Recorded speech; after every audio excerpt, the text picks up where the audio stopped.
Grab your cup of coffee. Sit down for a story. Let's all go exploring.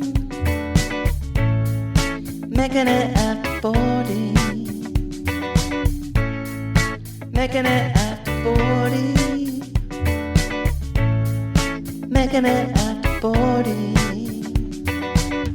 Hello, friends. Welcome back to the Making It After 40 podcast. I am your host, Lisa Rodriguez. I am an actor and writer who is still trying to make it after the age of 40. On this show, we explore what it means to be an artist trying to make it as a middle-aged person.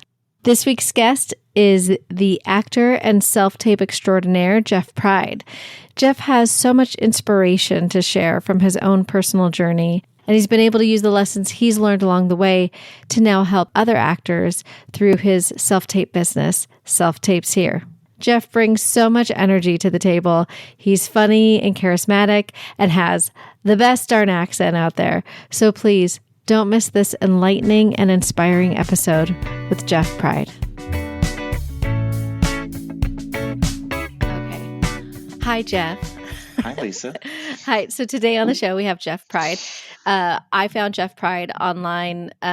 Jeff has a successful self-tape business called Self Tape Here. Audrey Moore promotes him. That's probably how I first found you. I don't know. Yeah. I feel like there's a ton of actors that I follow now that go to you, and Allison Yates, I think, goes to you. Oh, yeah. Yeah. She's awesome. Yeah, she's one of my Second City friends. Anyway, so Jeff is another one of those like amazing actors who has been in everything, and you probably don't even know that you've seen him in everything. But yeah, I've been following you on Instagram for a while, and I really admire the work that you do because you do have such a successful career, and then you also have turned your skills into your business of self-taping and helping other actors, book those roles. Yeah. So welcome, Jeff. Thanks, Lisa. Thanks for having me. I'm so excited to do this. So, Yeah. Are you? Did you move to LA from someplace else? yeah, I was born in Little Rock, Arkansas. I could hear it. Yeah. It's still in there. Yeah. 2 years with a cork in my mouth, studying voice with Bob and Claire Korf, who still teach voice in LA, who I still send people to. Yeah. Because when I first moved here, I was like, yeah, hey, I'm Jeff Pride. I'm from Little Rock, Arkansas. I'm here for CSI New York. And they were like, you're kidding. And I was like, what? And they're like, your accent is insane. And I'm like, what are you talking about? Like, I really... That's how oblivious I was. I really had no idea that it was really that bad. Yeah, just enough people mention. I mean, every single person would say something to me about it. And then you go to a good acting teacher, and they're like, hey, you have to get rid of that, essentially. Yeah. So I did 2 years of voice training to try to eliminate it as much as possible.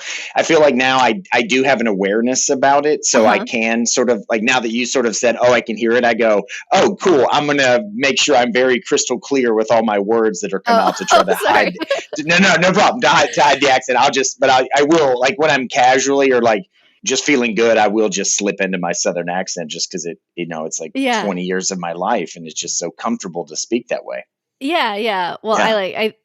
I like to pick up on accents and stuff. I spent some time in England, and it's such a small area, but the accents change so much for each region. So each one of my friends would have a completely different accent. One would be from York, and their accent was very different from the person from Dudley. Yeah. And which is Birmingham, and completely different from my friend from Stoke-on-Trent. It was just all very different. So I'm always, I don't know. I think accents are fun, but it's not. It wasn't dramatic. It was just a slight thing that I picked up on. Totally, yeah. And I do know why actors do voice is a big part of it, finding the character, because it does inform so much about the character, a person. Yeah. Like you said, where they're from in London or where they're from in Boston, that Southie accent will say a lot more about a person than a Harvard accent or whatever. Yeah. I've started to even notice. I'm from California. I'm from San Diego area, and I'm starting to notice the California accent with people. especially with my day job, it's a lot of people who are from LA, grew up in LA or LA area.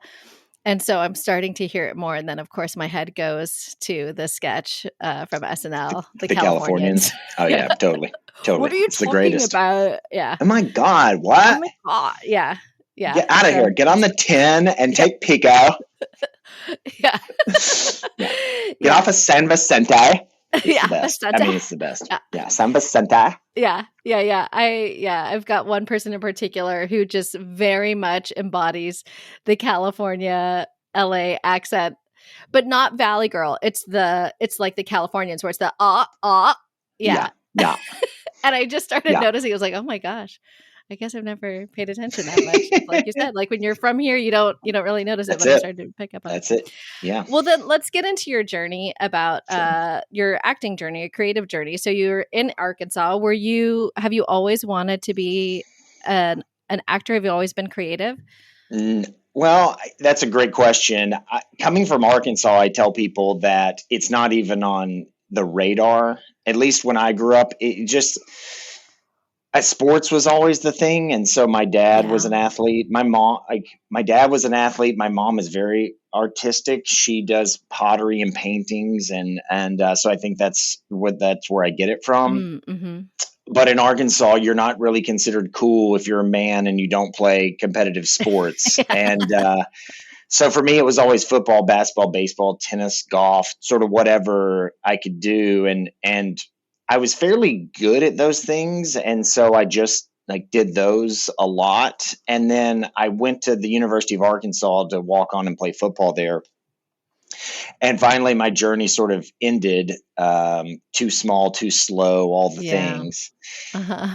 And I remember every Sunday I would go see a movie with a group of guys. We would go to this place called AQ Chicken House in Fayetteville, Arkansas, and eat a meal. And then we would go and watch a movie. And after the movie was over, we would talk about the movie. And I would always talk about sort of acting performances and shot selection and dolly things. And my friends were kind of, they liked it. It was like, oh, that's interesting that you're talking about this stuff. We don't see anything that you're sort of talking about.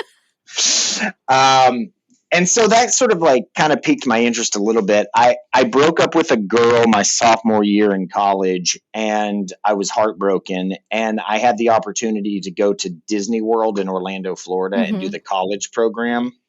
And that got me out of Arkansas for the very first time. And when I was there living at Disney World and working at Disney World, I sort of saw entertainment for the very first time. Yeah. And it kind of became a real thing. I say this, coming from Little Rock, Arkansas, you see these people on the screen and you don't think that they're real. You don't sort of, at least I didn't. I didn't make the connection I could actually go and do that or be on the screen that I'm sort of watching. It just seems so foreign and distant. But living in Orlando, Florida, and I had this moment, I've shared this story a bunch of times, but I was dating one of the Snow Whites. And she was getting ready one morning to go to the Magic Kingdom, and I just sort of had this epiphany moment where I was like, "Hey, hold on a second.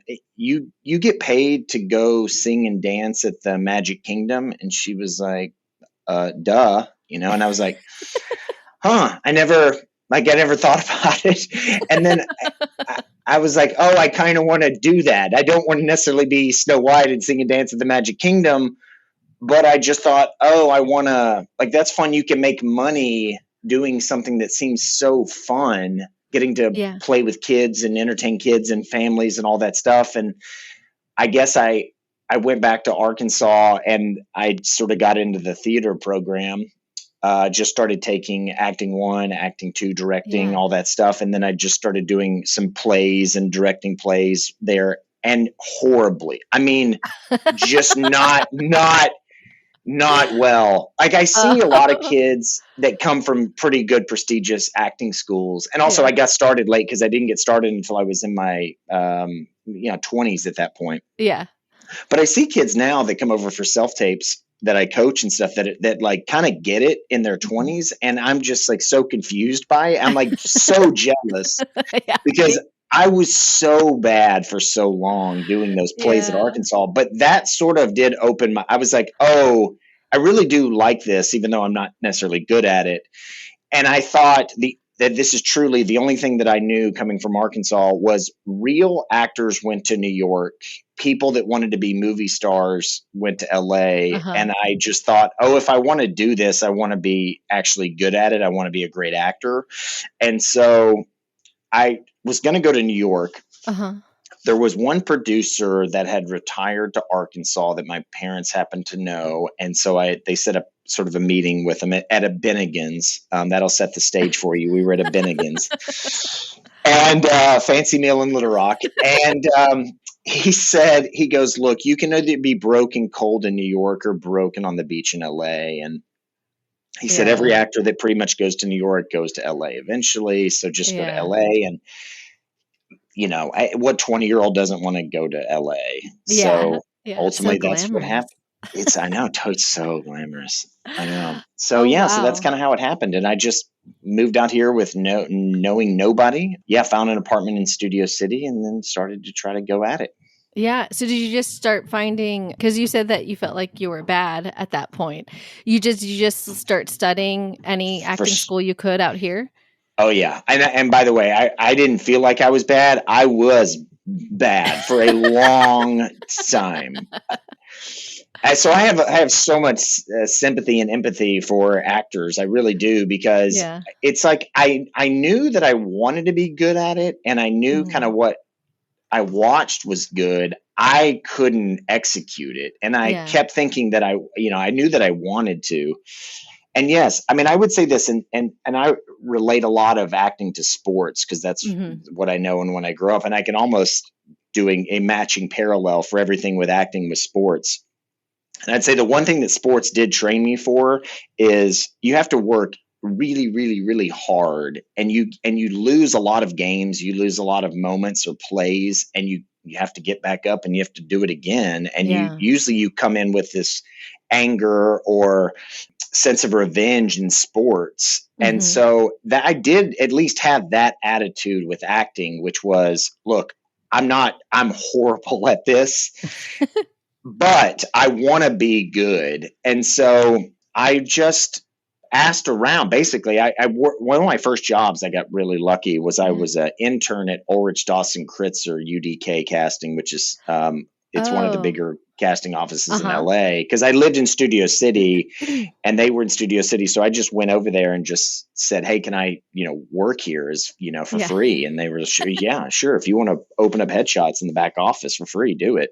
And so I just would look at actors' resumes that were all working and stuff. And I kept kind of seeing the same names, Leslie Kahn, Ivana Chubbuck, Margie Haber. And then I would ask some of the associates or the casting directors in the office, and they would all say, like, sort of the same names kept coming up over and over again. And so I just would go take those classes. And basically I just was like, I would stay there for a year or two and I would try to absorb everything that I possibly could from them and put it in my toolbox. And then I would go, okay, cool. I feel like I have this maybe, and then I'll go to the next thing. Cause I'm like, if you're a guru and you have a thing that you're selling and it's seemingly a lot of people are into you and buying it, I just want to know what it is, and I want to put it in this acting toolbox, and maybe I'll use it and it'll hopefully inspire me to, like, in my performance or whatever. Yeah, there's a reason why everybody goes to them. There's a reason why. Yeah. And of course sometimes certain teachers will resonate more than others, but still like there's something that you can take from them. Yeah. Yeah. I mean, I have a good story about my time at Leslie Kahn, because there's like there's different plateaus I think that actors get to. And I think when I was at Leslie's, listening was such a hard thing for me, because in the beginning you just think like, oh, I have these lines and I like know what the author sort of wrote, so I'm going to try to say the lines sort of this way. And I don't actually need to really listen what the other person is saying, because I already have it figured out, Yeah. And Leslie was all about, the thoughts sort of inspire the words. And so I just like, I had so many breakdowns there where I just would like, just yell. And like, I remember like slamming, like, I'm a worse actor than when I got here, and like all this stuff. but ultimately, like when you have those sort of moments where you are breaking down and it's not going well, you're like so close to a breakthrough, or that probably is the breakthrough. And I sort of Yeah. remember like right after I had that breakthrough where I like walked down the stairs of Leslie's and like slammed the door, like I came back and I was like, oh, I now kind of know what she's talking about, which Yeah. is I actually, when I have to not have any idea what my next line or what I'm going to say. I just actually have to listen to the person in front of me. What they say, I have to listen to. It has to affect my heart, spirit, and soul. Still not really have any idea what I'm going to say, because I Yeah. just have to be able to take in all that information. And then I say, you have to kind of pray to the acting gods that your line, whatever you're supposed to say, will come out of your mouth. Yeah. But I got that basically from her, and that's a big Yeah. thing as an actor, because most of the time when you're first starting out, all you're thinking is like, oh my God, I don't want to fuck up the lines, because if I mess up the lines, Mm-hmm. they have to stop, the camera stop rolling, the director says cut, people are mad at you about that, you've like screwed up the whole process. And so you think as a beginning actor that is the absolute worst thing that can possibly happen to you, Yeah. is that you forget your line. And actually the more you're in it and stuff, you realize like, oh, actually nobody cares at all if you forget a line. It happens all the time. Except for maybe Mamet, right? Except, exactly. Yeah. I mean, there's exceptions to everything. Yeah, for sure. Yeah. But yeah, I mean, I think I'm so glad you shared that, because I do think that's like part of the magic. It's like literally like magic. How do Mhm. you be so in the moment Yeah. that you're just completely listening and reacting, and then the line just comes out of you that's supposed to be there? Your brain somehow has recorded this and knows. It feels like magic. And God, it's such a tough skill. Yeah. I don't know that I can say that I've mastered it the way that, like, some folks have. But yeah, it's so, there's so many like elements to those moments. Yeah. That people don't realize. Yeah, and I think I say this, if there's any reason why I'm a good teacher at all, or self-tape coach, is because I truly came to Los Angeles with zero skill whatsoever as an actor. And so when I watch somebody perform, I can go, oh, I know exactly where they are as an actor on their journey, and I know exactly where I was and my thoughts and feelings when I was in that place that they are in. And so I think that I can sort of coach them or guide them a little bit in that area, because I know what I needed at that time, or what I would have liked to have heard. That's how I try to coach with people. But you're right, that is a really hard plateau to get for actors, is to be able to just let the words sort of fall out of their mouth, having done all the homework and all the things in the backstory and the emotion that sort of goes with that, but knowing that it's just going to fall out of your mouth in sort of this imperfect way. And if you actually try to get it perfect, it's garbage. You're not really acting. So if you're actually thinking about your words and you're in your brain thinking about the words, you're actually out of the scene and you're not really acting. Yeah. Yeah.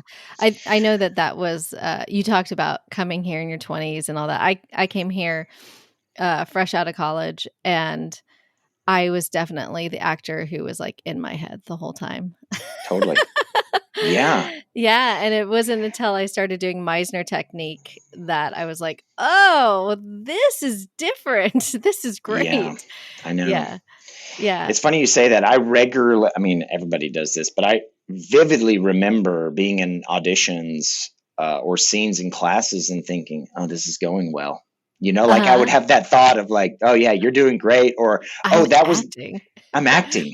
Or that was a trouble area when I was rehearsing, and like, oh, I got through that, and, now I just think, wow, those thoughts don't really, I mean, I guess maybe once in a blue moon. I just don't think, I'm just in such a different place. I think like age wise, emotionally, all the things. Yeah. I just don't think about that when I'm doing it. I'm just like so focused on the other person and listening and just being in it that I don't really weirdly have time to think about me or that stuff. I just sort of like let, yeah. So when do you think it all clicked for you? Do you think it was a matter of like aging and maturity? I know for me, like I know like once I had some like real life experience and really started to get serious about the work, my acting got much better. What do you think the change was for you, other than obviously you had this big moment in Leslie Kahn's class? When did you start booking, and when did you feel like you were like, okay, now I'm actually a good actor? Yeah, that's a great question. There were several different plateaus that I could talk about with that, but I think the main one is when I started writing and shooting stuff on my own, and sort of, I would call it, I guess, producing it as well. Yeah. So when you put your blood, sweat, tears, and money on the line for things, the stakes get really high. So I spent about $5,000 of my own money. I wrote this short film about a serial killer in the Oklahoma State Penitentiary that was being interviewed by a crime author, a journalist. Okay. And I spent a ton of money doing it, and it ended up going great. But like during the editing process of that, I was on Zoom, and because the editor I had happened to be in Canada, and so we would just watch all of the different takes and playbacks on Zoom, and you just go, okay, cool. This is where like fun, nuanced performance comes in, or different takes and stuff, and you go, oh, I'm starting to see like the backstage of it. That one actually ended up going fantastic. I've spent like 6 months though working on it, thinking about it, homework on it. So then we got to set, I could just do it, and it ended up going great. And I'm going to fast forward real quick. Decided to do a second one. Okay. So the second one, because that one went so well. So the second one was about these two detectives, and they were at a crime scene, and they were talking about sports gambling. Okay. Did the same thing, spent around $5,000 or $6,000 doing it. I showed it to a bunch of people, and then I had a couple of my really close friends that are really particular about acting. They go, "Hey Jeff, I don't know if I'm going to hurt your feelings with this, but there are a couple moments in this where I can see you acting, or I can see you thought this was like a cute or fun, clever choice that you're going to do." And I was like, okay, I don't know if I believe you. I think maybe, like, I don't believe you, but let's watch it. So I got on Zoom with my two friends, and we watched it. And weirdly, both of them pointed out the two exact sort of moments in this thing where I was acting or indicating. And I was sort of a little devastated at first, because I'm like, they're right. I'm pushing. I had an idea about how I thought it should be done. And so I do this kind of cute, clever choice. But because I put my money on the line and all of these things, and it was like such a big project, I learned and the most valuable lesson that I've learned as an actor, which is there is no sort of necessarily perfect or right way of doing it, that you actually just have to be in the sort of, what I was saying is like, you just have to be in the moment and let it fall out however it's going to fall out. And if you're actually trying to shoehorn your cute choice in there, a thing that you think will be awesome, or your moment, then it becomes planned and sort of garbage. And I think if I would have got that, and I'm sure I got that note in many acting classes or workshops or whatever, but because the stakes weren't so high, you just go, okay, yeah, I hear you, I got it, but then you don't actually really get it. And a couple of those, because again, the stakes were so high, it like really got to me. And I basically learned my most valuable lesson at that point in my life, which was, you can't push, you can't do this thing you think is cute or clever. Yeah. You actually just have to be in the scene, and wherever the scene is going to go, that's just take one. And then take two, the scene may go this way, and that's take two. But if you try to control it, it's going to be kind of garbage and crap, and people can see it, Yeah. you know?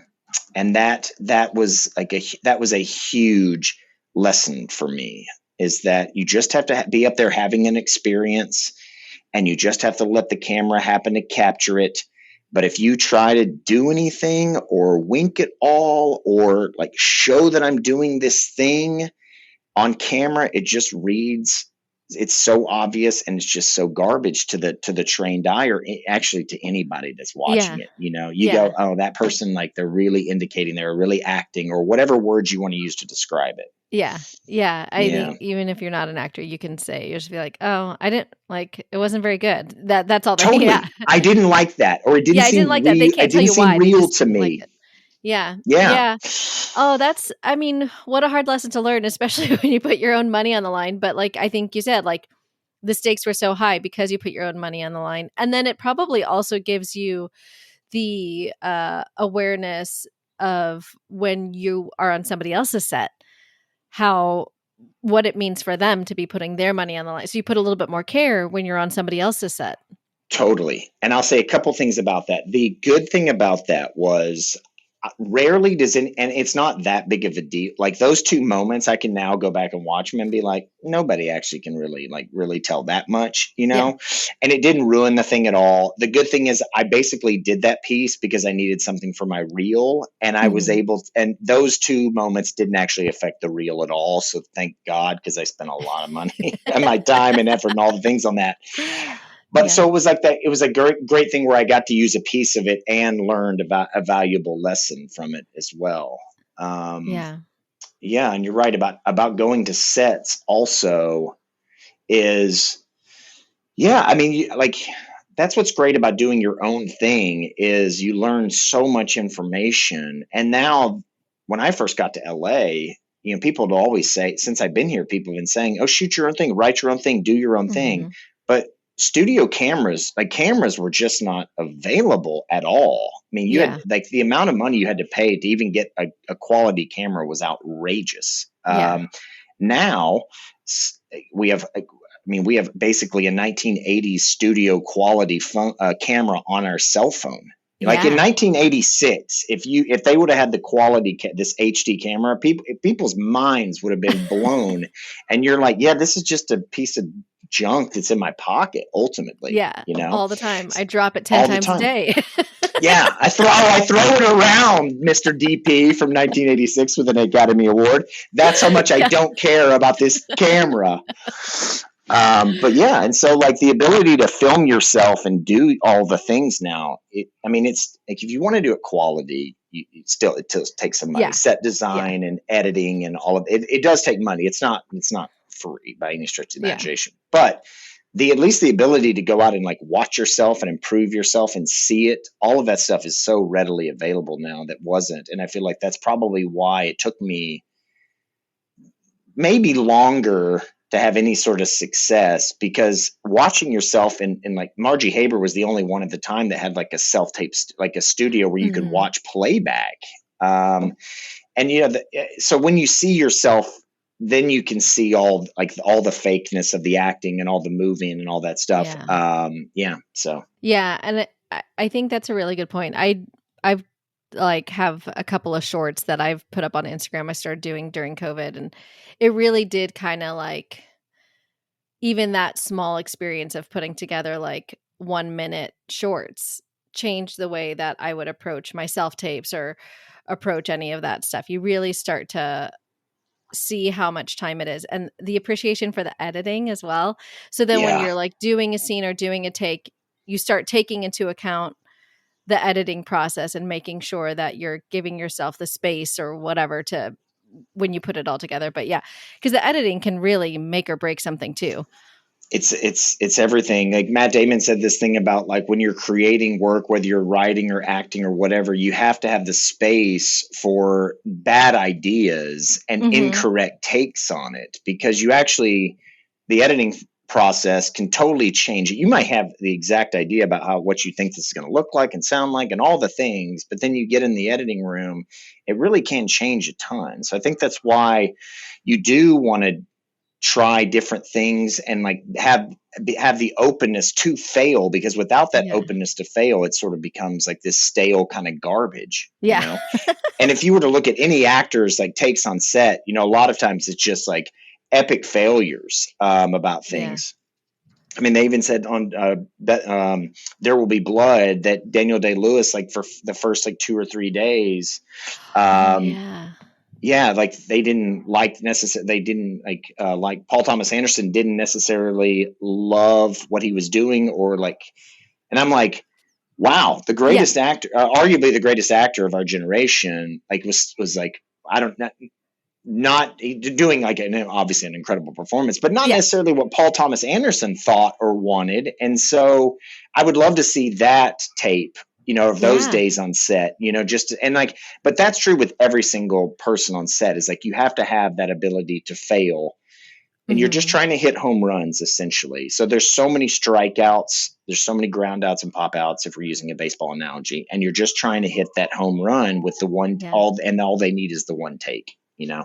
Yeah. And then I think going back to what you were saying too, is like sometimes hitting that home run is doing way less than what you think. Like sometimes you don't have to do, like you're not doing anything, I'll say in quotes, like you are doing something, but like it's the not making something big out of something. Sometimes that moment is just so quiet and simple. Yeah, I mean, if you, I mean, we haven't got into like the true acting stuff, which I absolutely, I'm such a geek, and we'll talk about it all day long. Yeah. You know, story is so powerful, and the imagination is so powerful, and the thing is, you're only the actor. Even if it's the lead of the movie, is still just one piece of a million pieces that tell the story. And so you're just not as important as you necessarily think you are when the camera's on you and the makeup and the wardrobe and all the things. Because if you start doing too much, you're actually pulling focus on yourself and taking away from the story at whole. And that's why we're here, is to tell story. You know, people say we're storytellers, but it is all about the story.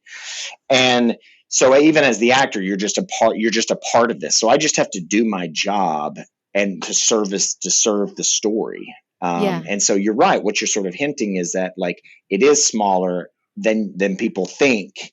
And actually good acting is doing less than sort of overacting, which is considered worse, which is sort of counterintuitive when you first start, as you think, I'm creating a performance, or I've got the craft of acting, or I've got to do something. And actually what you find is when you start doing that, you pull the focus and it takes away from the story. But if you just ultimately kind of like, in a broad sense, do less and just move story along, then you're sort of servicing the story, and we get to watch you and watch your thoughts. And that to me is a lot of times the most interesting thing to watch. The emotion and the thoughts of the actor, as opposed to this, like, you know, like I'm doing something, or performance of it. I agree. You get that, you hear that a lot too, about just the idea of like, what's the thought in your head?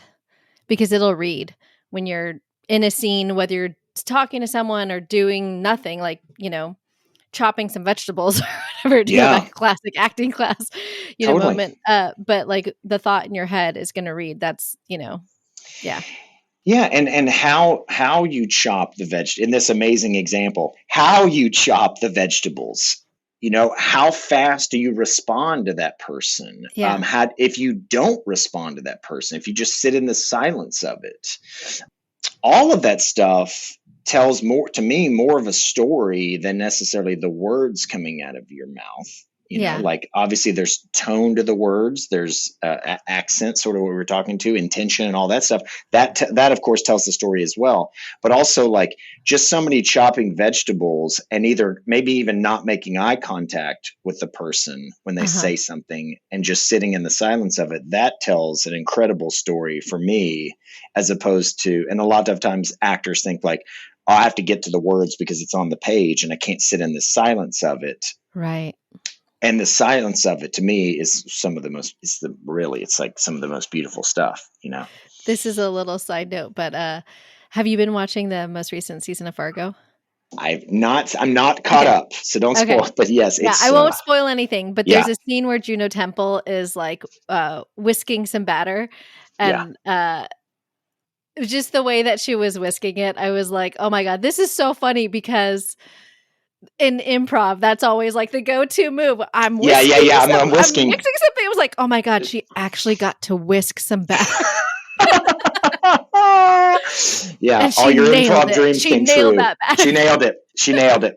Yeah, it's so true. But that Anyway. action stuff, and what's funny too is a lot of people watching things won't think that the person sitting next to them caught it. You go, oh yeah, my favorite thing was when she was whisking and the other person, oh my God, you saw that? You caught that? It's like, yeah, the audience, you don't miss anything if you're like really paying attention. Yeah. Yeah. Okay. Yeah. Oh my gosh, so much. So I want to also, I think in terms of like the acting journey, the other piece of this, in order for you to be able to like take all these classes and do all this stuff, you have to be able to support yourself. So I'm curious about what that looked like for you, because I know a lot of actors will have a million different jobs. And obviously now you've landed on this self-tape here that helps Yeah. supplement your income between acting jobs. And so I'm curious what that journey looks like for you, because I know that's a huge struggle for so many actors to find their perfect actor companion job. Yeah. Yeah. I mean, rule number one, I tell every single person is you have to survive. If you can't pay rent and bills and live at least a halfway decent life when you're out here, you're going to quit. You just will. You won't make it. And so that is rule number one above everything else. Sometimes you do have to not take the expensive acting class for a little bit, because you have to wait tables an extra shift, I mean, I started out at Saddle Ranch as the bull operator on Nice. Sunset. A hell of a job. It was amazing. It was amazing. 100% Southern accent. They're like, oh, let's get this hot little Southern boy out here. Yeah, man, I can operate that bull.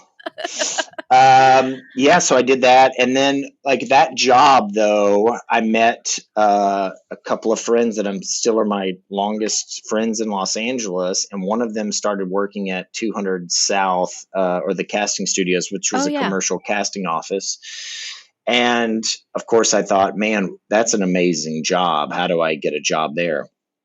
So I kept bugging my friend to see if I could get a job there. And I bugged him enough that I wore him down. He was like, yeah, man, I guess come on in for an interview. And so I did it and I got the job there. That was definitely a huge lucky break for me, because the casting studios, which now known as 200 South, is the biggest commercial casting office in Los Angeles.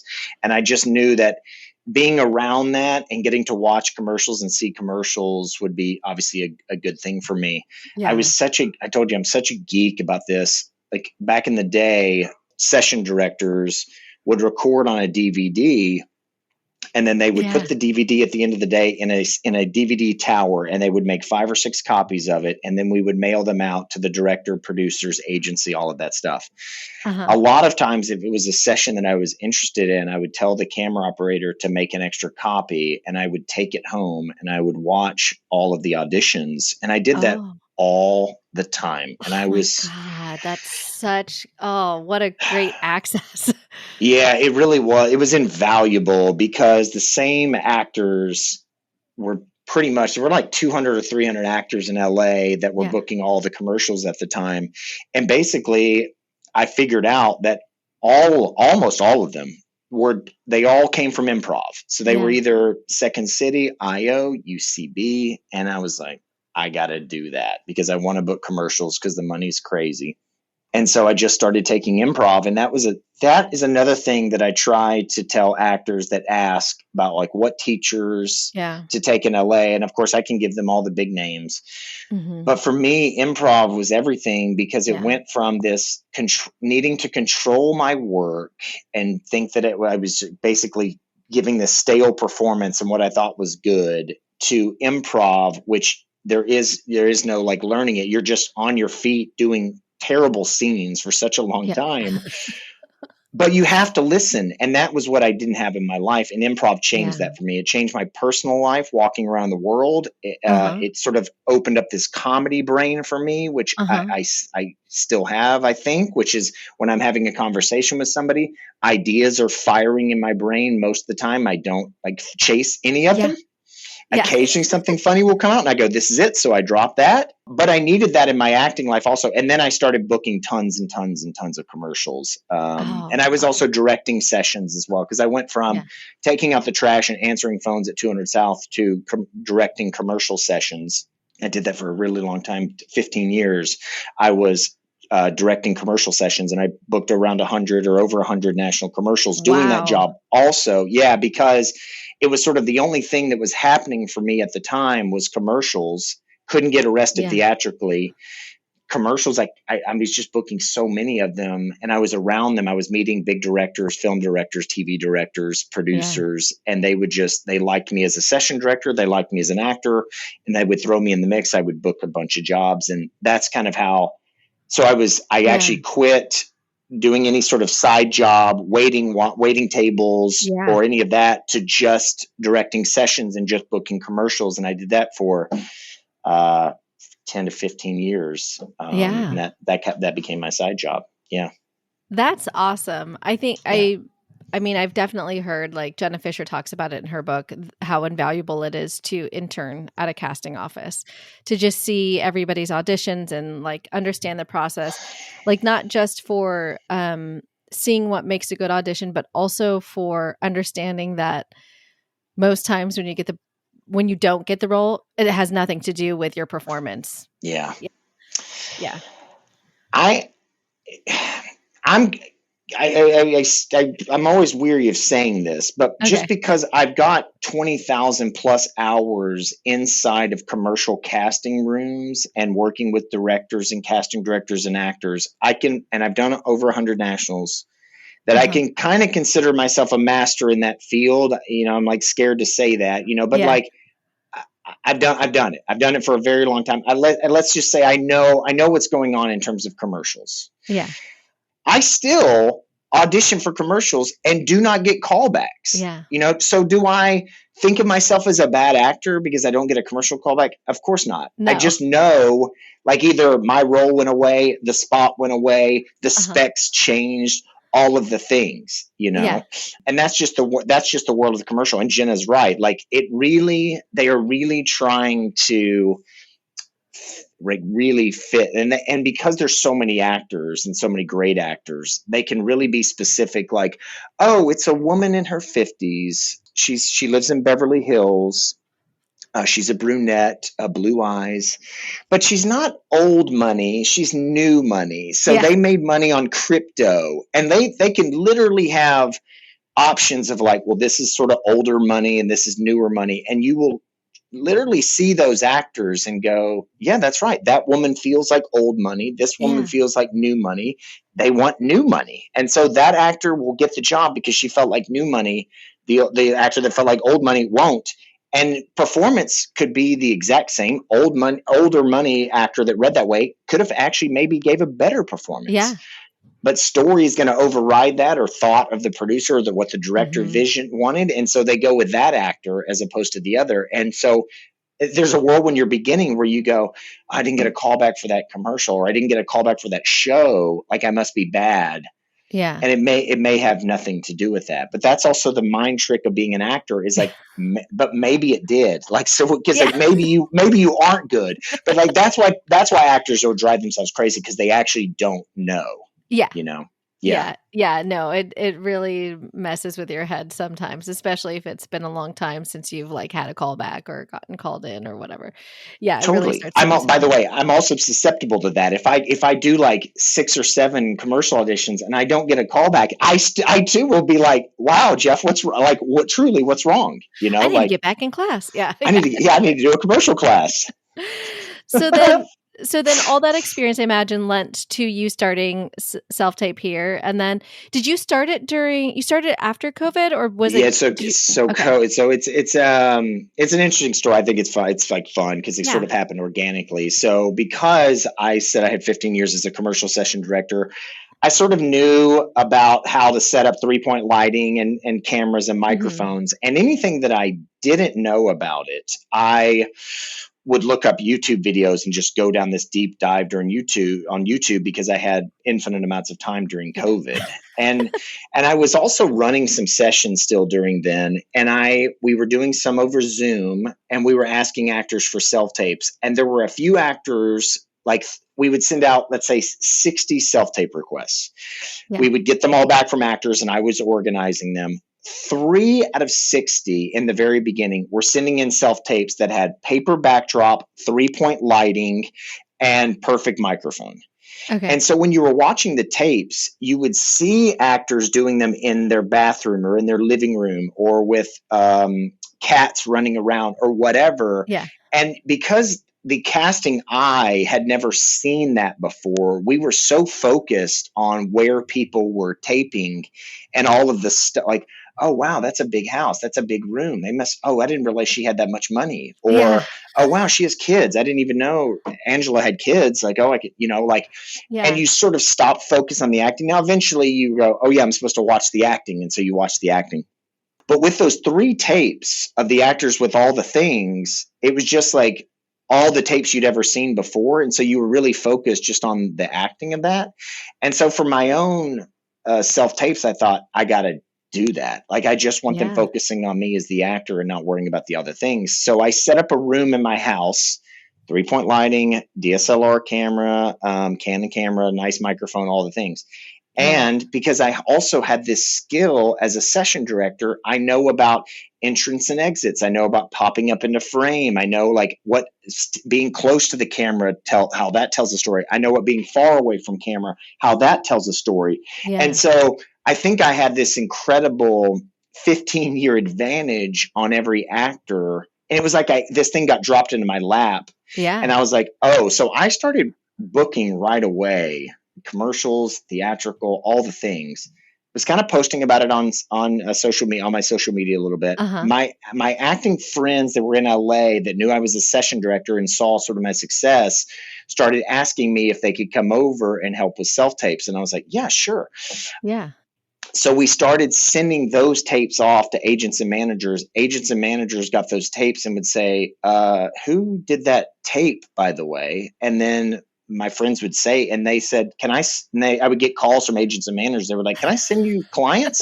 And I was like, yeah, sure. Yeah. And so I realized, I was like, oh, I might have a little business here. I just probably need to call it something. And I called it self tapes here just because I was like, oh, let's make it very easy. If you're Googling like, hey, I need help with a self tape, where would I do that? You're like, oh, here, you would do self tapes here. And so I created an Instagram account, just started posting about it. You mentioned this at the beginning of the podcast. My friend Audrey Moore has an incredibly successful podcast. She's an amazing actress. Yes. She let me, I really talked to her about it, and she let me advertise on her podcast, and she was coming over for self-tapes as well. That sort of also took my business to the stratosphere. Yeah, I have an incredible story about that also. But yeah, and so that now sort of became my focus, which was, oh, I have this. I'm an actor. I work in TV and film and commercials, but then I also have this like super fun side business. And the truth is, I still have to pinch myself, even to this day, that actors. I mean, I have 2 actors coming over today. Like, actors come over here, they knock on my front door, they come up, and I coach them and help them with self tapes. And it's like, I honestly would probably do it for free, because I just like love doing it, and it keeps me sharp, and I get to work with story and different actors and see all the things, and I get paid for it. So I'm like, it's like, I'm just like so lucky that has happened. Yeah. It's awesome. I think time and time again, I think when people really kind of find these like exciting side hustles or maybe it's a whole other career that align with them, along the way leading up to it, they've been like building the skills in order to do that job. They just didn't know that that's what it was going to be. And then it just, like you said, it fell into your lap. It's kind of like everything just aligned perfectly. And then now you have this great little side hustle. Yeah, I will tell you, still to this day, I think it's the weirdest thing of all time because I had the strangest job, which was I was a commercial session director. Uh-huh. Never in my wildest imagination did I think that that super specific set of skills that I could perform in this one office or these different offices around LA would eventually be a thing that I could make money on my own in my house. I mean, it's like, but yeah, I guess that's like the beauty of life is like these weird accidents sometimes happen and you just sort of have to like hopefully notice it and seize it and go with it, you know? Yeah, we should all be so lucky. I Totally. hope that. Yeah. Yeah. Yeah. I hope that happens to everybody listening Yeah, to this for exactly. sure. You just Find a gotta, thing you love to do and hopefully you get paid for it, you yeah, know? find your thing. Yeah. I do. Well, you said you had another incredible story about that. Did you want to share that, or I can move Oh, on to the next one? With Audrey, sure. I can. Yeah, Yeah, that would be terrible for the listener to go, oh, I had this amazing story. and Moving then on. not here. So Yeah. please share it. Listen to part two. Yeah, I was still doing sort of double duty where I was helping people with a lot of self tapes. But I was still running commercial sessions. So I would do one or two sessions of my own at my house in the morning. I would go run a commercial session, and then I would do a couple at night. Occasionally, I would sneak an actor into the session that I was running, like during my lunch or something, you know. Yeah. But I was a little fearful of giving that job up because I'd done it for so long. Mm-hmm. But then when Audrey started doing ad reads for me, and she posted on her Instagram, I put this video together of my NCIS audition where it was my audition and then it was the show, and so Yeah. it was like on one tape and it ran into, so like, oh, that's what he did during the audition. This is what he did on the show. Yeah. And she posted it, and I was on Highland and Melrose at a stoplight. I'll never forget it. And I looked at my Instagram and I opened it up and I was like, it looked like it had exploded. I was like, what happened? I have over 200 new followers and 19 direct messages asking me about help with the self tape. Oh, And I was like, I was like, oh my God, this is the moment I quit my job ultimately. So I went to Shane Casting where I was working. I ran this callback session. In between actors, I was responding to DMs like, yeah, I can help you to, whatever. And so I sort of told Shane in a couple of weeks I was going to, to do self tapes on my own. And she knew I was doing that anyway. She's incredibly supportive. She's amazing. But that was the moment where I was like, I'm going to quit my job ultimately. Yeah. And luckily I've been doing it ever since. That was the tipping point. I just started listening to that Malcolm Gladwell book, Tipping Point. And it's sometimes it's just one little shift. He says it's never like a big explosive moment. A lot of times it's just like one little shift and then boom, it like hits, it goes viral, it becomes a trend, whatever it is, whether it's an epidemic or a crime wave or, a new hot look. Yeah. I'll tell you this too, just since you're talking about the tipping point. So I met with Audrey Moore for career coaching because I didn't really understand how I could book so many commercials and work all the time. And seemingly I thought got to the point where I kind of knew that I was a pretty good actor. You take enough classes, you do enough workshops, you get enough feedback, you do finally get to a point where you go, okay, I could or should be working. Yeah. But I wasn't. And Audrey kind of said to me, she goes, look, you've been in LA for 15 years. It's never happened for you. At this point, you have literally nothing to lose because what you've been doing isn't working. Yeah. So you need to try something else. And she sort of showed me some examples of things. And it was like a guy that went from just a regular guy to like, he ended up having some like tattoos and like he grew out like a mullet and like had this like very like kind of biker look and Sons of Anarchy kind of thing. And like he couldn't stop working. And then there was a couple other examples of that. Like another guy had like put on these glasses and like was like only going out for tech people. Yeah. And I just was like, you know what? My girlfriend at the time like loved mustaches for some reason. And she was always like, whenever I would sort of grow it out, she kind of wanted me to like stick with it. And I thought she just didn't want me looking at other girls or having other girls be interested in me, which is why she wanted the mustache. And so I was like, I don't, and you do get some weird looks originally, like when you have a Yeah. mustache on your face, and it still Yeah. happens. But Yeah. I sort of grew it out because, like what Audrey said, I literally had nothing to lose at that point. I was like, I'll just try this and see if something happens. And Yeah. it's not, and this is about the Malcolm Gladwell thing. Like, it wasn't the mustache that like turned it, because it was like the culmination of years of improv training, years of session directing, working as an actor, and then finally this mustache gave me a little bit of character in my face and gravitas. Yeah. And it like put me into a smaller pool of actors. Yeah. And then I just started working a lot, and and I kept going, well, I can't take this mustache off my face because I'm almost going from job to job, and I've never had this happen before either. Like, I'm losing a job because I'm working another job, and I had heard of that experience happening to other actors, and I'm like, that's not real. That doesn't happen. That is a lie. And then it kind of was like happening to me in a little bit, and I was just like, wow, so now I have this sort of mustache on my face, and now I sort of like own it and love it. It's sort of like made me, and it's a character. And during the strike, I shaved it off my face, and I was like, ooh, that now it looks kind of weird when I don't have it. Now I just have a mustache on my face. But that was the tipping point, That's super interesting. That's really cool.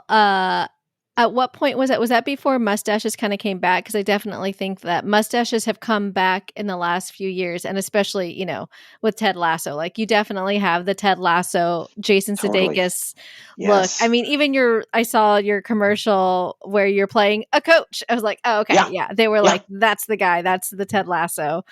100%. Yeah.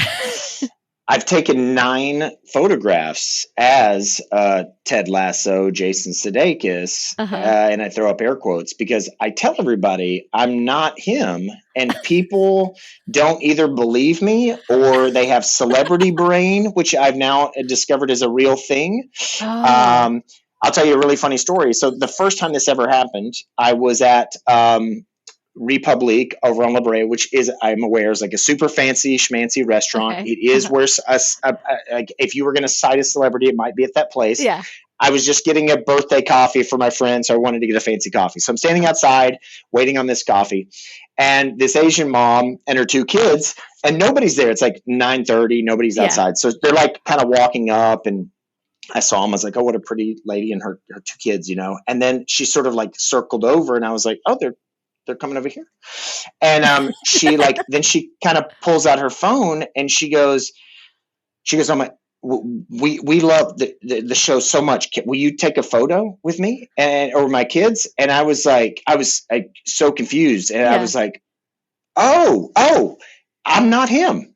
And she looked at me just like a blank stare, did not know what to say. And I was like, oh my God. I go, do you want me to take a photo with your kids? And she just like head nods silently. And so I got down on my knees. I took a photo with her 2 kids. And then I stood up, and she was like, we love you so much on the show. And I go, I'm not him, just so you know. And then she was like, bye. And then she just like walked off. And I was like, oh my God, that's what celebrity brain is like, she just wasn't present or listening. She thought wholeheartedly I was Jason Sudeikis. Oh my God, that's so funny. And so it sounds like that happens to you quite often. It happens a lot. It happens a lot. I could see why. Yeah. Yeah. Well, okay. So I want to jump back into my next question is, what advice would you, because I know we're kind of running out of time now. Yeah. What advice would you have for any actors who are coming up now? And that could be like whether or not it's like, how to navigate finding your way, or maybe it's just like self-tape advice. What kind of advice would you have for anyone? Yeah. Kind of what we were talking about earlier. Mm-hmm. Now that you have a studio quality camera on your phone, and the world has opened up, there is YouTube now with actor interviews and people talking about the craft of acting. You don't have to go to an acting school. I mean, it's certainly do it, but get as good as you can possibly get. Yeah. Take all the acting classes that you can afford. But even if you can't, even if you're like, I have zero money, Yeah. Great. Find scenes from television shows that you either love or that you think you could be on or whatever, and transcribe, see a guy that looks like you or a woman or whatever, and go, that actor reminds me of me. I really connect to that person. They're very similar to me. Transcribe the scene that they're in. Just literally, like, either turn on subtitles or just pause it and rewind it a bunch of times and write it down. Then get a friend and put your camera or phone on a tripod and shoot that scene. Don't try to recreate it like they did it, but just do it like it's an audition. And then you can watch it back and go, that's what I did with this scene, or like, I see why that actor made that choice, or that's interesting coming from them. This is maybe how I saw the scene. And just do that. Do as many self-tapes as possible, and watch your friends do self-tape, because sometimes when the eye is on you, it's a little bit harder and you're starting out. You're like, oh, my hair looks weird, or my eyes, or I've gained too much weight, or whatever. And you're not actually watching performance, or you don't maybe even when you watch yourself, it's harder to sort of judge performance in the beginning. But if you're watching somebody else, you'll see how little you actually care or look at their physicality of it. People ask me that all the time over self-tapes, like, oh, why didn't you sort of point that thing out to me? I'm like, you look great to me. I mean, I'm not seeing any of that stuff that you're sort of talking about. I'm only watching performance of it, and it seems great. So if you're starting out, watch your friends and go, I think you pushed in that moment, or I think you went for something there, or I didn't believe you, or you weren't listening at all. And then like watch your own and go, yeah, wow, I wasn't listening. And also when you're up there doing it, you'll know, like, did I have the thought of like, oh, what's that line? Or did I think, oh, I'm doing great here, or, ooh, I messed that up. And I just want to say this too, since we're talking about, I brought that up a couple times. In life, we do that. So I'm talking with you, and I'm I can judge myself and go, oh, that was weird, or I can't believe I called myself a master of self for like commercial auditions. Like, I'll think about that after we hang up. But like, so in the moment, if I do that, I go, oh, that was weird, or that came out, or I probably shouldn't have said that. But I go back into the conversation and I let it go. So in line, or like when you're on set and you're doing a scene with somebody, you can go, oh, that was good, or I can't believe I'm acting with this person, or whatever.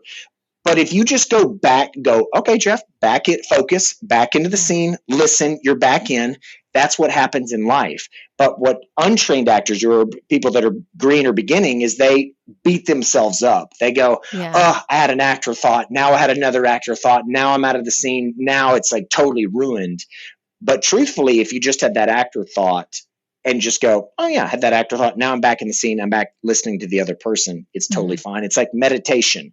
And they say when you're meditating, of course you have a thought about your life or whatever, and you just go back, you just sort of don't beat yourself up, and you go back into the meditation. And that's sort of how your scene should be as well. Yeah. So just summarize real quick in terms of like acting advice.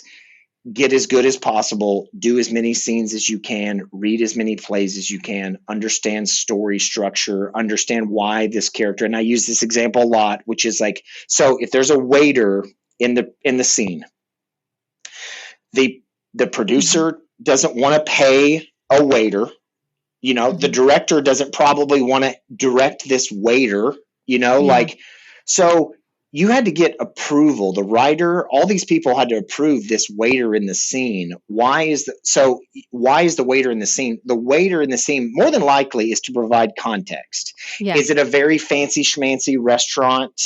Is it Crustacean in Beverly Hills?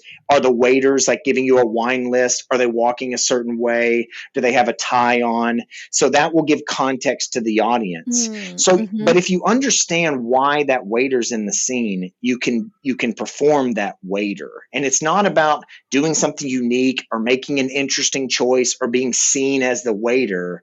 It's just once you understand story, that waiter has to be here because it tells the audience what sort of establishment we are in, and it helps give context and reality to the story. Now I know that I can just be an upscale waiter in a tie and give the wine list and do it, as opposed to like, oh, I'm gonna do a thing because I need to be seen or I need to be interesting. Now it's pulling focus to you, and now we're out of the story. And that's the last thing you ultimately want to do as an actor is have people watch you and not be thinking about the story. Yeah. I think that's a really great way to put it. They talk about Yeah. that a lot, like, with the co-star roles and the one-line roles is that, how are you supporting the story? I like the way that you described it of like giving context to the environment even. Mm-hmm. Yeah. The truth is also, whether it's a co-star, a guest star, or even series regular, I would almost still argue that you're just giving context to the story and you're just Yeah. moving story along. Like, I need the lead of this movie to be the hero in this scene and save the thing, or like act like the hero. So because we have this thing, or this is the controversy scene. I need the story to flip here, so like I still need the lead to understand story and play the role in this scene, Yeah. so it doesn't really matter. Yeah. Like whether you're a co-star, guest star, or series regular, to me, it's like kind of all the same. Like, obviously it gets bigger and like stories written around that person. I need more emotion and all that stuff. But it's all for story ultimately. Yeah. And that goes back to what you were saying before, is like, we're there to serve the story. We're there for storytellers. Yeah. Yes. Yeah. I mean, back to your sort of like Jenna Fisher thing, The Office, like every single person in The Office served a story, or a reason for being there, like when somebody brings in drugs into the office, I want to see Creed's reaction to that. Creed's face is going to light up. I want to see Stanley going, I don't really care about the drugs, I want to see Dwight pulling out the handcuffs and his gun in his desk, to like make an arrest, like all of that stuff is like, they all have their role, like Dwight doesn't act interested in drugs. Creed doesn't have handcuffs and a gun, it's like, it's sort of like, so I need all these characters, and those are all series regulars. I need those series regulars to do the series regulars for this scene, Yeah. Yeah. That's a good point. I like that. Yeah. Okay. So then my last question is, what does making it mean to you now versus when you were younger? So like, what does success look like to you now? Yeah, I've always wanted to make insurance every single year and to be able to pay for my life as an actor. I just like, if I can just act, and I'm not at this point where I'm only acting. I feel like I'm now just starting to get some of those like really good series regulars things, those like recurring guest star spots, and like, so the stakes are getting higher and bigger, and I still hope for me. And if I didn't feel this way, I don't think I would continue to do it. I still think there is a world where I end up as a series regular, recurring guests, and like move on to different series. But I've always sort of looked at it this way, which is, if I can make insurance as an actor, I can make money as an actor and still live a decent life, then that for me is success if I'm still here doing it. Of course, like everybody in their 20s wants to be Daniel Day-Lewis or Leonardo DiCaprio when they first move here. But you kind of realize when you get here, you're like, oh, wow, it's just even hard to get an audition. It's hard to get an agent. It's hard to get a commercial. It's like hard to get anything, So the fact that, I guess like, if you can do that at all, and like for me personally, if I can continue to do that and make more connections and enjoy the work and continue to sort of advance a little bit, because I think as humans, the worst thing to feel is if we're staying the same or actually going in the wrong direction. I think we all need to be grateful and happy in the moment that we're in, enjoy the life that we have, enjoy the moment. I think that is incredibly important. But then I think the additional thing that we need is to feel like we're growing, advancing, changing, and all of that stuff. And so I definitely feel like that right now. I'm so incredibly grateful and happy with my life. It was such a when we breezed through it so fast, but oh my God, there were at least three times I like really quit the business, probably more daily in my brain, to like get to this point where I'm like, okay, I'm finally starting to get into some casting offices and get people that request me or know my work and be excited about some of the things that I get. And so, success for me is being able to do it and make money in it. Yeah. I think I like that. I think it's just such a simple thing, but it's also like a quality of life thing, being able to make insurance. It changes everything. It really It does. changes everything. Yeah. I mean, Yeah. I've done it for 15 plus years. During the pandemic, I didn't make it, but then, that was only for 6 months. SAG like allowed me to come back in after 6 months or some sort of government stipend or thing, and it was, Yeah. I mean, I feel for anybody that does and I know there's like so many people don't, and it is really hard, but that is a good sort of like, as you're working, that is a good sort of plateau. I talked to a lot of my friends about it. It's like, Yeah. cool. Once I get like insurance for the year, that's like, okay, good. Now the rest is kind of gravy. And Yeah. you don't really want to think that, but that is like a nice, like, plateau where you're like, okay, great, I got insurance. Yeah. That's a big deal, because it Yeah. is a big deal. That's like really hard. Like if you look at SAG, I think a very small percentage of actors make insurance every year. Yeah. Yeah. It's a huge deal. I don't think non-actors realize how difficult it is to make insurance. And what is the minimum now? It's like 25 or 28,000 a year that you have to make. Yep. Yeah. Yeah. So we're talking making only 28,000 in order to qualify for insurance. And if you don't get to that number, then you don't get insurance through the union. But so few people can get to it. It's not a big number, but that's just how hard it is to book work. Yes. So, yeah. Yes. And that's like 2,000 real dollars in Los Angeles, $28,000 as an actor making money. And you're like, wow, that's amazing. I get insurance, and all that is great. But that's how depleted the business is and how hard it is. Yeah. It's like, we're talking about, if you were anywhere else in the United States and you were happy to make $28,000, you're like at a poverty line. And so, but that's sort of that's where we're at. That's how difficult it is. And there's so many people that are happy to do that. Yeah. Well, I have one other selfish question. Yeah, please. I was going to say, what do you prefer? I see that you do a lot of period work. Do you enjoy the period work more versus like, I imagine like working on 1928, 1923? Yeah, 1923. Yeah. 1923. Like my brain will like transpose those numbers. Yeah, 1923. That looked like that was so fun. The costumes and stuff like that. It is truly the greatest. Like if I mean, and because of the mustache, and because of my face, I do look like somebody that was around in the 20s, 30s, 40s, 50s, 60s. Yeah. We started this podcast talking about accents, and how fun it is to sort of give yourself that character affectation. And period pieces, it's the same. I mean, going to those wardrobe fittings, I'll literally try on the first outfit they give me, and I'm like I'm not supposed to, but I like take photos of myself because I'm like, this is the greatest costume ever. I'm so happy. And they're like, hey, Jeff, we have 7 more you're trying on, and like every one, like my excitement buds are exploding.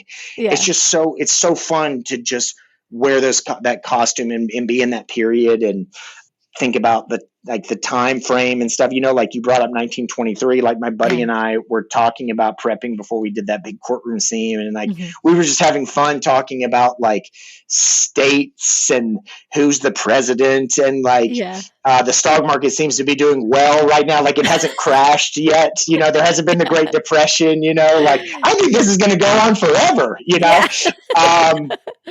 I also did a tour of that town of the town where we were, which was Bozeman, and I did this because I had several days off, and so I did this tour. The town was thriving at that period in the 1920s, and it ended up the Great Depression basically hollowed that town, and people started leaving. And but it's so cool, the historical tour of that town. And so I did this 4-hour tour, and I went into all these old, and you just think how fun to smoke cigarettes inside and drink too much whiskey and play cards and all of that, and have a gun on your person, that was totally fine. Yeah. And just think sort of in that era as do I need to do any of that to do the scene that I'm going to do? Nope. But it's very fun to sort of let yourself go there and let the imagination kind of run wild and do all that stuff. It's just the best. And I did an audition recently where it was a late 70s, early 80s. And I think if there's a time period of my life that I wish I could have lived in, it would be sort of that period of drugs and sex and like nothing, like nobody knew any better, and they were just like living life, and it was just like it just looked like such a fun period of time. And like the reality is, would I want to be living in that period? Probably not. It would be like you end up with you AIDS and you die, like that's like that'd be horrible. Or you smoke and you die at 50 from lung cancer and a heart attack. But to go and get to do that, without sort of the repercussions of it, to drink the fake whiskey on set and like smoke the fake cigarettes, like that's great. I can wake up the next day and not be hungover and still kind of get to experience that. It's like why you get into acting, Yeah. You get to go into another universe. That's cool. It's the best. Yeah. Well, Jeff, it's been so great getting to talk to you. Why don't you give us your social handles where people can follow you and hire you? And obviously we can watch you on TV all over the place. Thanks, Lisa. This was so fun. Thanks for asking me. Instagram is the best way to get in contact with me. I have one for my own personal page, an acting page. Please follow it. I'll respond to DMs there. It's at Take Pride _ Jeff Pride. My name wasn't available, so I created that weird Instagram handle that seems to work. Take Pride _ Jeff Pride. What a weird thing. And my business is at Self Tapes Here. Self Tapes plural, at Self Tapes Here. And I try to post inspirational actors videos that I see that sort of inspire me. I try to do a few videos myself talking about the craft, and like if things come up while I'm self-taping and actors have a lot of the same questions, I'll do a video about that. And nice. So I try to like make it fun and interactive. So awesome. If you want to come over, if you're in LA or you want to Zoom, you can be anywhere in the world. You can Zoom me. I can coach you over Zoom. Or if you're in LA, come over and we'll do a self-tape. It'd be awesome. That's awesome. That's really cool. This has been so fun. I kind of joke, like I kind of collect Jeffs. My husband's name is Jeff. Oh, amazing. And I work with a lot of Jeffs. You're one of the good Jeffs to like go back to Superstore. I don't know if you saw the episode where Dina has a joke like, he's not even in the top 10 of Jeffs. You're one of the good Jeffs. Oh, thanks, Lisa. That's so nice. It's been so nice chatting with you. You too. Thank you so much. We'll talk soon. Yeah, of course. Thank you. Okay, bye. Bye. Thank you all for listening to this week's episode. You can follow Jeff on Instagram at Take Pride _ Jeff Pride and follow his self-tape business at Self Tapes Here.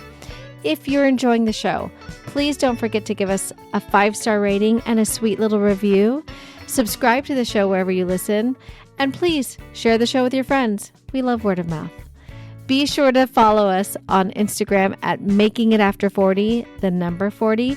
And to catch up on what I'm doing when I'm not podcasting, check out my Instagram at Lisa Rodriguez. Thank you all for listening and have an excellent week.